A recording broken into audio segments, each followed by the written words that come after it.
Hello and welcome to Camp Kaiju Monster Movie Talk. My name is Vincent. Joining me is Matt Spleen Levine. We are talking about Godzilla versus Biollante. And actually, I'll just pause right now.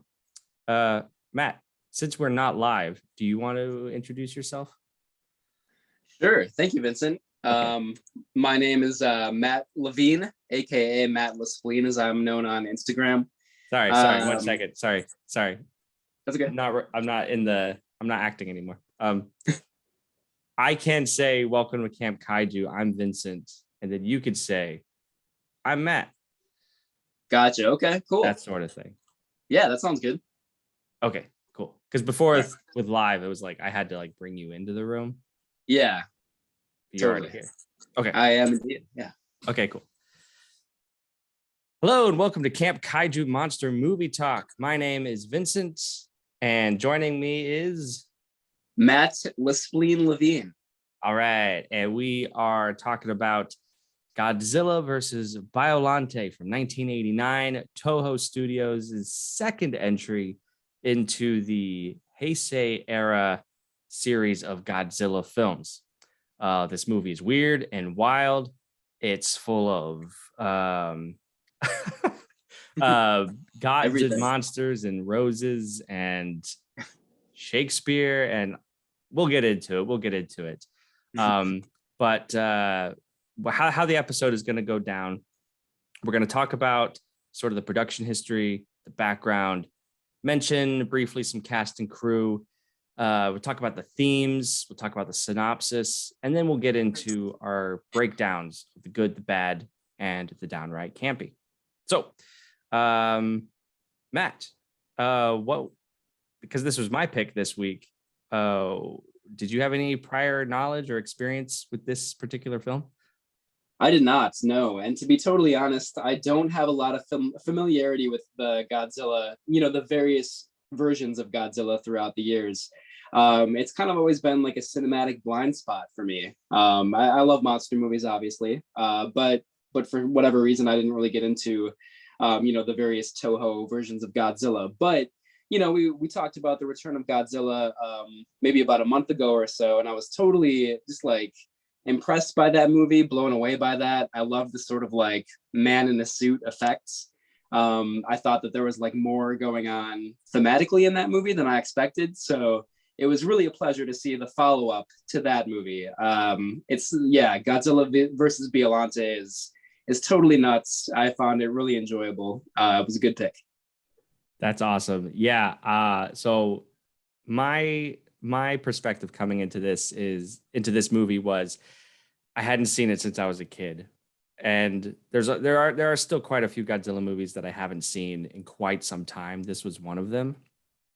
And yeah, like you, I was hugely impressed, especially as the follow-up to Return of Godzilla, which I wasn't blown away by. I really liked it.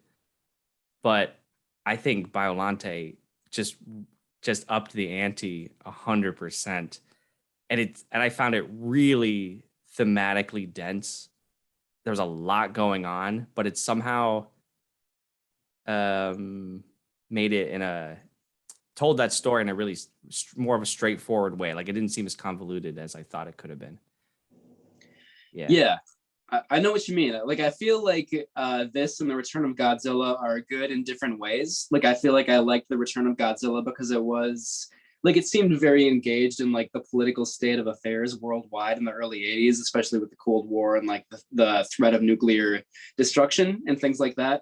I feel like Godzilla versus Biollante, its themes are a little bit more like just weird, I guess, like very trippy, like almost kind of existential at times, and even sort of like mind bending and philosophical. So it goes in a different direction, and I really, really admire that. Yeah, absolutely. Okay.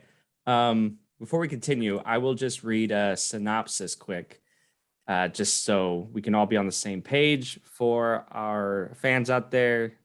Spoiler alerts.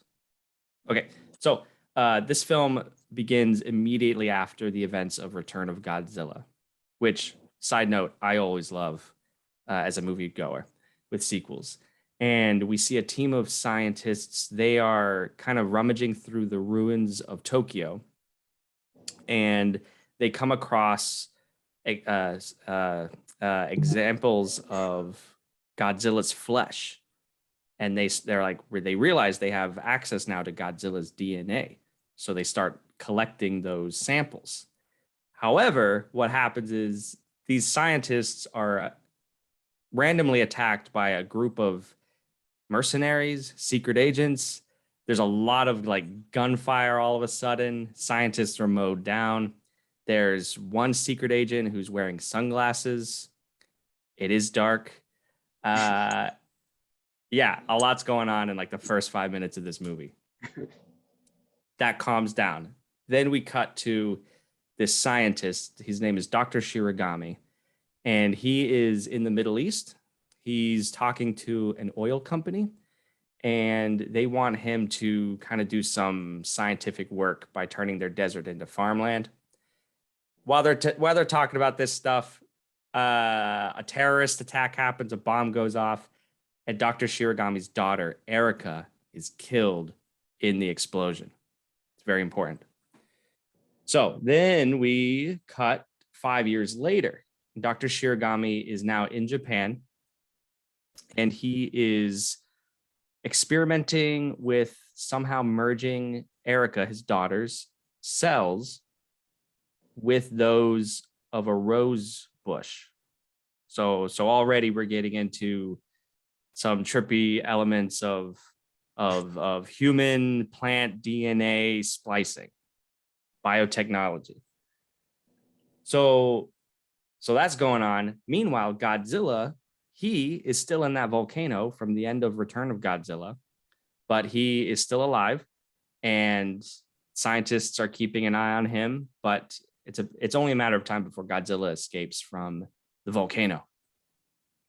When he does that, Japan has kind of created two weapons that they can use against Godzilla. One is the newly improved Super X2, which is that sort of spaceship looking thing that was used in Return of Godzilla. Now it comes with a diamond shield that can reflect Godzilla's atomic breath back onto him. So they think they got the upper hand now on Godzilla. Their second main weapon comes from an anti-nuclear bacteria that they have created. So essentially they have this bacteria that eats nuclear energy. And this is like the huge part of this spy ring subplot in the movie, where these foreign agents, these mercenaries, what have you, they're trying to get their hands on this nuclear eating bacteria, because that is like so huge in this nuclear world we live in. Okay, so where are we? What happens is Godzilla escapes, as he does. But what has also happened is that these secret agents, they have stolen into Dr. Shiragami's laboratory, trying to find this bacteria. While they're in there, the plant that Shiragami has been working on, this rose, comes to life and shoots its vines at the secret agents and like decimates them, kills them all. And like the plant thing escapes out the building into the water. And the next morning, there's a giant rose creature, kaiju, just standing in the water. It's really horrific, actually. It's just standing there, and nobody knows what to do with it. What's that, Matt? Beautiful, also horrific and beautiful, I would say. Yeah, and that's part of some of the themes. This contrast of beauty and horror that I think is really prevalent in this movie. So now Godzilla, he's escaped from the volcano. He's going to the city to wreck some shit, and Biollante comes to life. The Super X2 goes out, does battle with Godzilla. The diamond shield that they thought would work completely fails. It melts. It's just a bad deal all around for the humans. Now Godzilla is I'm completely lost. Yeah, there's like a plot development every 30 seconds in this movie. It's easy to get lost. That's all right. I'll cut to the chase here. Um, no, I have notes. I'll just take my time and read them. But we're not live, so I could fudge with this. Um,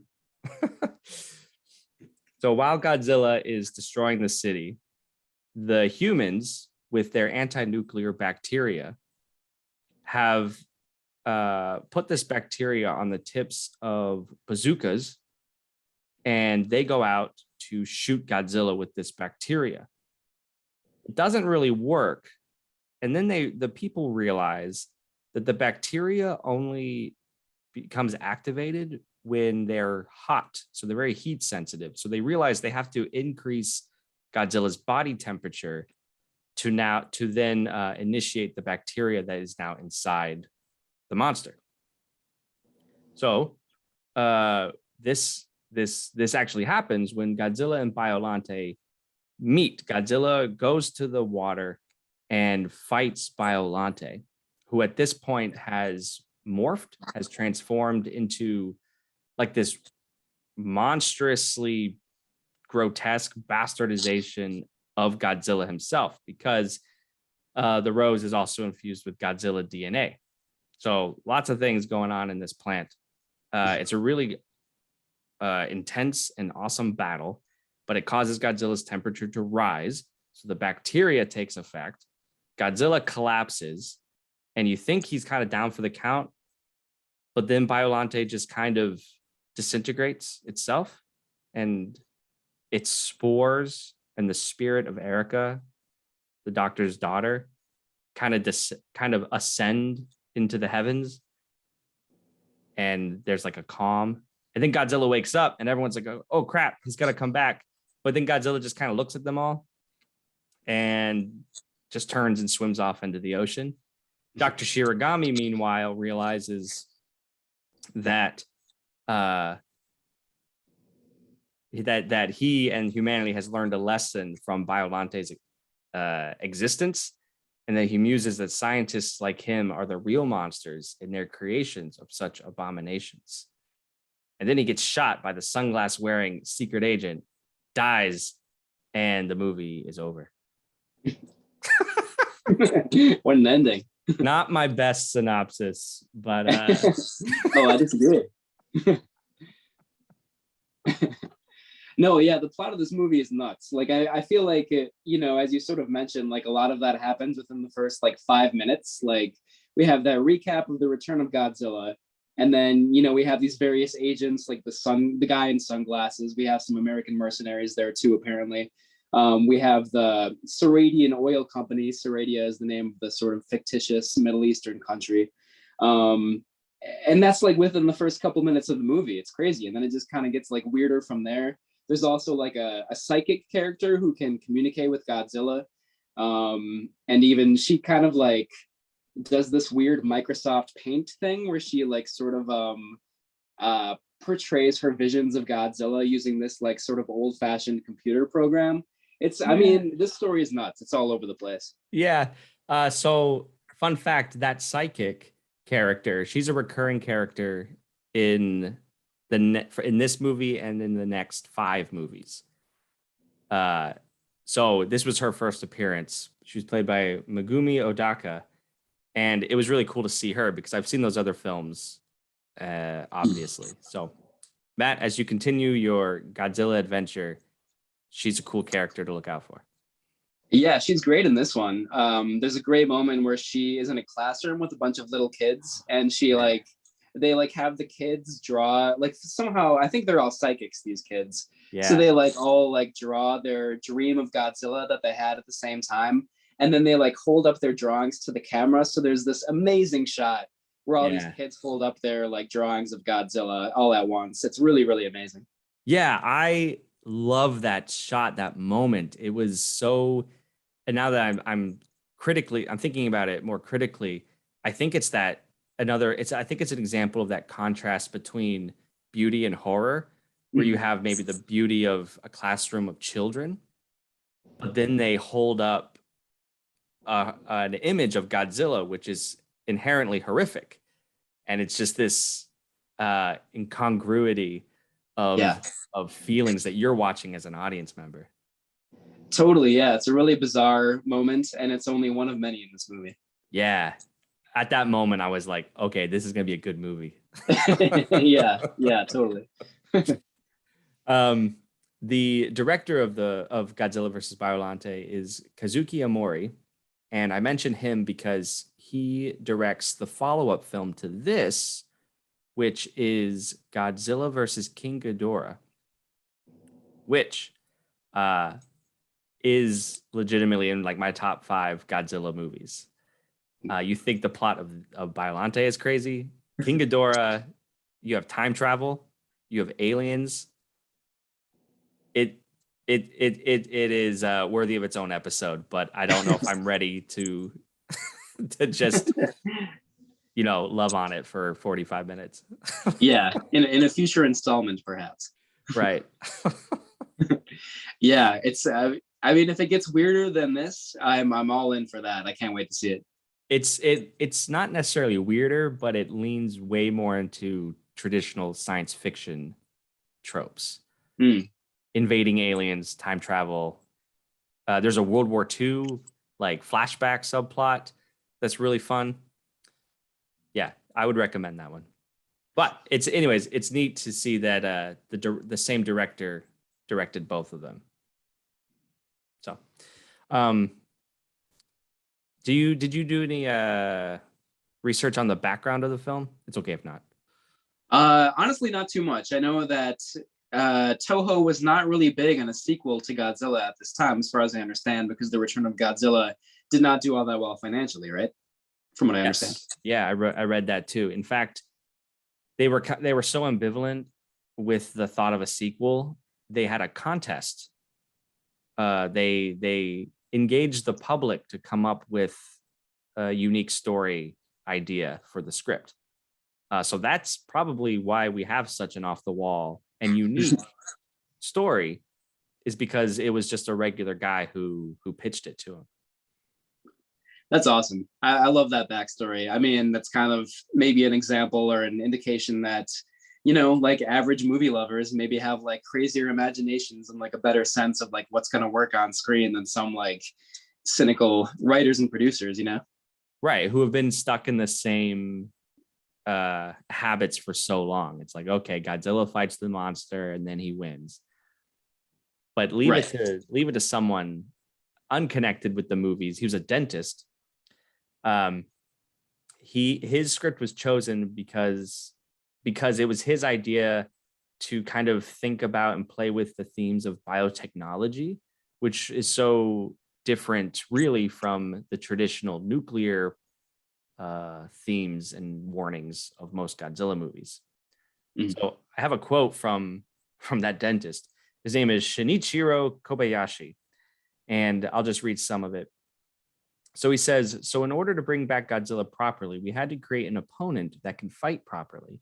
If there was something equivalent to the terror of nuclear power, it must be the biotechnology with which human beings would manipulate life, because it can be very dangerous if it goes the wrong way, ethically, I guess.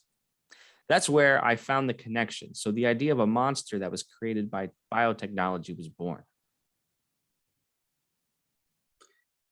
But it's a good premise. I mean, it works. Yeah, I love the biotechnology aspect. It continues kind of like the, man playing God sort of theme that so many of the Godzilla movies, at least the ones that I've seen, kind of focus on, and just like a lot of sci-fi centers on in general, like the whole Frankenstein mad scientist, what are the limits of science theme, which I think is just always compelling in science fiction. Totally. Frankenstein, I thought about Mimic. Mm. I was thinking about movies or stories where nature itself is manipulated by human beings. Have you ever read or seen The Island of Dr. Moreau? Yeah. Yep. The original one from the early 30s, which I guess was actually The Island of Lost Souls, as well as the one from the 90s with Marlon Brando. Yeah, there's some crazy versions out there. I love the story though. I read the book a long time ago. I don't remember it very well. Yeah, I've always been in love with the book. I actually haven't seen any of the movie adaptations. Mm. So I know the Island of Lost Souls is regarded as a classic. I've heard that the one with Marlon Brando is not good. It's not, but that's like a case where the production backstory is so insane. It was like so tense, and there was so much like hostility between like the director and the producers and the cast and everything. I feel like that's a must-see movie because it's so bad. Like it's sort of like a case study in like how did everything go so wrong, you know? Okay. Well, I'm still thinking about my next pick. So maybe Ooh, I'll check out that version specifically. I love that idea. Awesome. Uh, Um, yeah, so I think we're already talking about themes right now, which is great.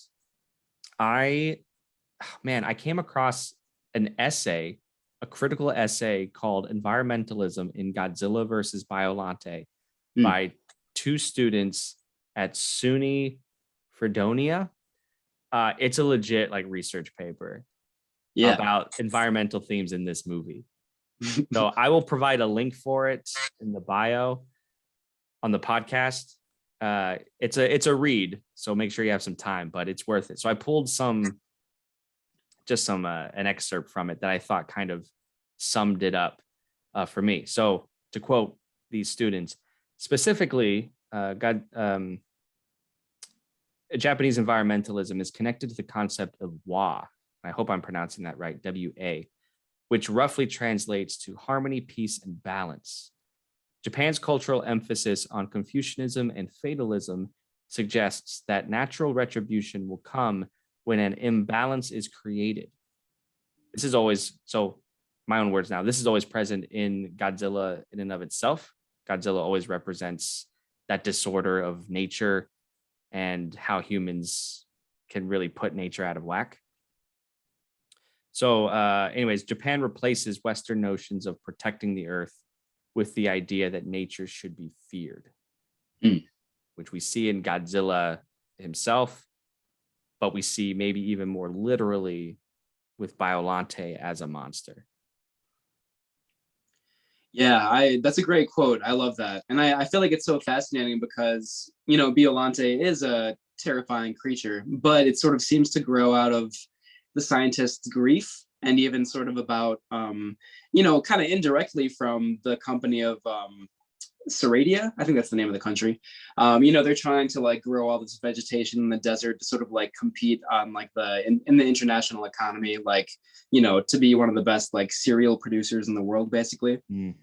So I just think that there are a lot of sort of conflicting motivations for this plant. Like it represents not only the terror of the natural world, but also like one man's attempt to overcome his grief for his lost daughter, as well as Mhm. kind of late capitalism and this country's kind of like quest to genetically modify plants to like compete on in the world economy. There's just so much going on with Biollante. It's like a metaphor for like all things at once almost, you know. But it works Yeah, really well, I think. right. Maybe because it is its imagery is malleable, and Mhm. because it can be something to everybody. You might think that that is a disadvantage, but I think in this case it works well. Yeah, I think so. Like I always, you know, I prefer kind of like I don't know, like radical ambiguity, I guess is kind of Mm. how I would call it. Maybe that's overstating a little bit, but I think when you like, you know, if you don't like literally say this is, I mean, I guess like this movie does do that at times, like this is the theme, this is the symbol, but also like there are just all these like weird little like plot strands which can be like taken many different ways according to whatever the viewer thinks. You know, they can be interpreted to mean a lot of different things. So yeah, this movie is sort of like didactic, but also like very open to interpretation at the same time. Yeah, totally. Um, yeah, yeah. We're not live, so I'm taking a moment.